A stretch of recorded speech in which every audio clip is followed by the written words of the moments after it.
मुझे आज खेतों में छींटनी थी खाद, तो मैंने अपने खेतों को खाद के लिए निकाल ली थी बाहर। इसलिए मैंने अपनी साइकिल उठाई। साइकिल उठाने के बाद मैंने उसे स्टैंड पे लगाने की कोशिश की। स्टैंड पे लग ही नहीं रही थी, फिर अचानक से लग गई। तो मैंने अपनी ट्यूब खोली। ट्यूब खोलने के बाद पूरी जोश से मैंने अपनी खाद उठाई। खाद उठाने के बाद मैंने अपनी साइकिल पर लाद ली।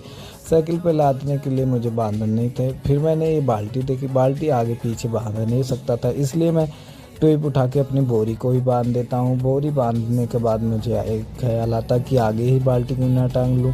फिर मुझे उसी बीच अपनी बाल्टी उठा के आगे हैंडल में टांग लेता हूँ। टांगने के बाद मुझे चलना था खेत, इसलिए मैं आधा घंटे के बाद में पहुँच जाता हूँ अपने खेत की ओर। खेत में पहुँचने के बाद मुझे खेत में कोई नहीं दिख रहा था, तो इधर से एक दादाजी आ रहे थे। मैंने उससे बुलाने की कोशिश की, पर उसने अचानक से आ गए मेरे पास। फिर वो पूछने लगे, तुम खाद छींटते हो लोगे? हमने कहा हाँ, हम छींट लेते हैं खाद।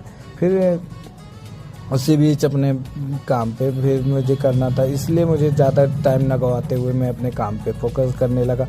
फिर मैंने अपने काम को अंजाम देने के लिए मैं चल देता हूँ अपने खेतों में। फिर पहुंचने के बाद मुझे ये ख्याल आता है कि मुझे खाद छींटना किस तरफ से। फिर मैंने पहले खाद अपनी निकाली। खाद निकालते समय ये भी ध्यान रखा कि अड़ाना ना पाए, कहीं अड़ा जाएगी तो मेरा बड़ा नुकसान हो जाएगा। इसलिए मैंने फिर मेरा ख्याल आया इस तरफ से पानी कम होगा, इस तरफ से हमें डालना होगा खाद। मैंने इस तरफ से अपनी खाद डालने की स्टार्टिंग कर दी थी। मुझे खाद डालते हुए 1 घंटे हो गए थे। फिर मैंने अपने ब्लॉक